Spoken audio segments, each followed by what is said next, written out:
Pagbasa mula sa ikalawang sulat ni Apostol San Pablo sa mga taga-Tesalonika.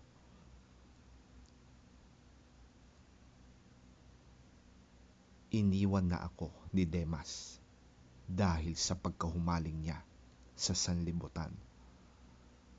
Pumunta siya sa Tesalonika. Si Crescente naman ay nagpunta sa Galacia at si Tito sa Dalmacia. Si Lucas na lamang ang kasama ko rito. Hanapin mo si Marcos at isama mo rito sapagkat malaki ang maitutulong niya sa aking mga gawain. Pinapunta ko sa Efeso si Tikiko. Pagpunta mo rito, dalhin mo ang aking damit na iniwan ko sa Troas sa bahay ni Carpo. Dalhin mo rin ang mga aklat ko, lalo na yung mga gawa sa balat. Napakasama ng ginawa sa akin ni Alejandrong Panday. Ang Panginoon ang magpaparusa sa kanya ayon sa kanyang ginawa. Mag-ingat ka sa kanya sapagkat tutol na tutol siya sa ipinapangaral natin. Sa unang pagharap ko sa hukuman ay walang sumama sa akin. Pinabayaan nila akong mag-isa. Patawarin nawa sila ng Diyos.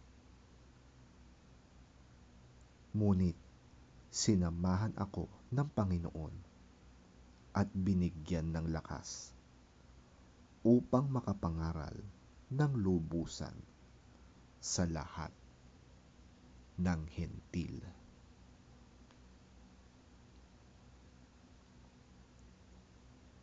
Ang salita ng Diyos. Salamat sa Diyos.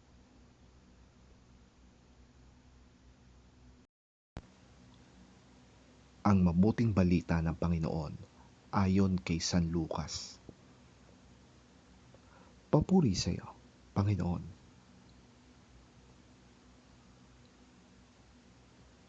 Pagkatapos nito, pumili ang Panginoon ng 72. Sila ay isinugo niya ng dala-dalawa sa bawat bayan at pook na pupuntahan niya. Sinabi niya sa kanila, napakarami ng aanihin, ngunit kakaunti ang mga mag-aani. Idalangin ninyo sa may-ari ng aanihin na magpadala siya ng mga mag-aani. Sige, pumunta na kayo. Isinusugo ko kayong parang mga tupa sa gitna ng mababangis na asong gubat. Huwag kayong magdala ng lalagyan ng pera, bag o sandalyas. Huwag na kayong makikipagbatian kanino man sa daan. Pagpasok ninyo sa alinman bahay, sabihin muna ninyo, maghari nawa ang kapayapaan sa bahay na ito.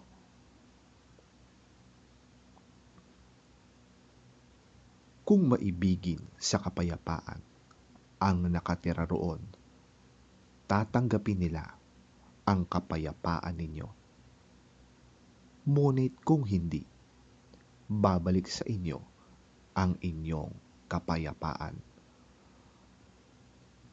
Makituloy kayo sa bahay na yan at huwag kayong magpapalipat-lipat ng tilutuluyan.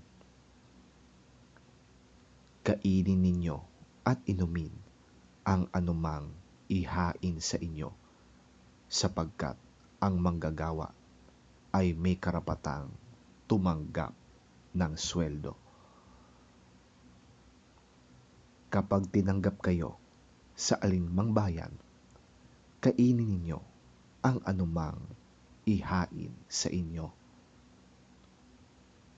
Pagalingin ninyo ang mga may sakit at sabihin sa mga taga roon, malapit na kayong pagharian ng Diyos.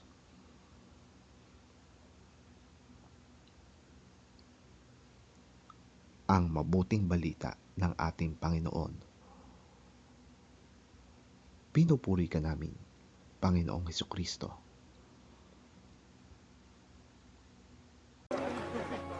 After this, the Lord appointed 72 others and sent them 2 by 2 ahead of him to every town and place where he was about to go. He told them, "The harvest is plentiful, but the workers are few. Ask the Lord of the harvest, therefore, to send out workers into his harvest field. Go, I am sending you out like lambs among wolves. Do not take a purse or bag or sandals, and do not greet anyone on the road. When you enter a house, first say, 'Peace' to this house. If someone who promotes peace is there, your peace will rest on them. If not, it will return to you. Stay there, eating and drinking whatever they give you, for the worker deserves his wages. Do not move around from house to house. When you enter a town and are welcomed, eat what is offered to you. Heal the sick who are there and tell them the kingdom of God has come near to you.